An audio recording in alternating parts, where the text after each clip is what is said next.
తెలంగాణ రాష్ట్రంలోని రంగారెడ్డి జిల్లా బాలాపూర్ మండల రెవెన్యూ పరిధిలో ఉన్న నాదర్గూల్ సర్వే నంబర్ 613లో సాగులో ఉన్న దాదాపు 600 మంది రైతాంగానికి భూములను క్రమబద్దీకరణ చేయాలని పట్టాలు ఇవ్వాలని డిమాండ్ చేస్తూ బీఆర్ఎస్ కు చెందిన ఎమ్మెల్యేలు ఎమ్మెల్సీలు పార్టీ నేతలు ఈరోజు రంగారెడ్డి జిల్లా అడిషనల్ కలెక్టర్ చంద్రారెడ్డికి ఒక వినూత్న పత్రం ఇచ్చారు.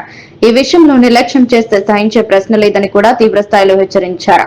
మనకి రంగారెడ్డి జిల్లా కలెక్టర్ నారాయణ రెడ్డికి వినతి పత్రం ఇవ్వాలని తొలుత సంకల్పించారు.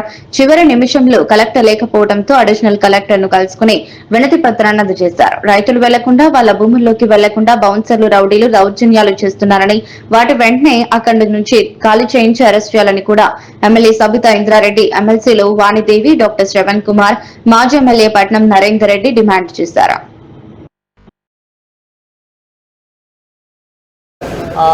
కేవలం ప్రభుత్వ భూములు, ప్రైవేట్ భూములు అన్నింటిని కూడా దోచుకోవడం కోసమే మేము గద్దెనెక్కినాం అన్నట్టుగా ఇవాళ వ్యవహరిస్తూ ఉన్నారు. కనీసం భయము, భక్తి అని ఒక రెండు పదాలు ఉంటాయి. పాలకుడికి భయం అని ఉండాలా, భక్తి అని ఉండాలా. భయం లేదు, భక్తి లేదు. కోర్టులు అంటే భయము లేదు. కాబట్టి ఇవాళ పెద్దలు సబితమ్మ గారి యొక్క, తర్వాత కిషన్ రెడ్డి గారి యొక్క నాయకత్వంలో ఇక్కడికి వచ్చి ఒక వెరీ ఎలాబరేట్ రిప్రజెంటేషన్ ఇచ్చినాం.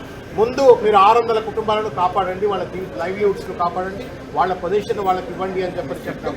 ఆ భూముల్లో ఉన్నటువంటి స్ట్రీట్లు, గీట్లు, గుండాలు ఎవరున్నారో వాళ్ళందరిపైన కేసులు పెట్టి, క్రిమినల్ కేసులు పెట్టి, ట్రెస్పాస్ కేసులు పెట్టి ఆ భూమిని కాపాడండి అని చెప్పి కోరుతున్నాం. ఫైనల్ ఒక ప్రశ్న, రెవెన్యూ శాఖ మంత్రిగా ఉన్నటువంటి పొంగులేటి శ్రీనివాసరెడ్డి నగరం నడిపోతు నుంచి ప్రైవేట్ భూమి అయితే ఇమీడియట్గా కలెక్టర్ రెస్పాండ్ కావాలి. గవర్నమెంట్ అనేది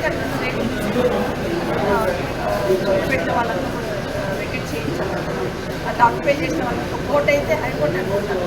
ఎవరైతే ఆక్యుపేషన్, ఎవరైతే రిజిస్ట్రేషన్ అదే కొటేషన్ చేసిన వాళ్ళని క్రిమినల్ కేసు కూడా పెట్టాలి.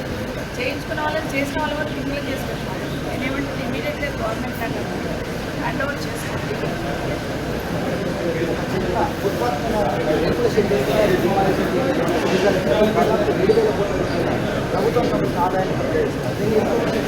అన్ని ట్రాన్స్పోర్టేషన్ పెద్ద డబ్బుల్లో ఉన్నారు కాబట్టి వీళ్ళందరూ వాళ్ళు కొత్త స్వాతంత్రం అడిషనల్ కలెక్టర్ ఎంతసేపు అడిగినా కూడా అక్కడికే వస్తుంది.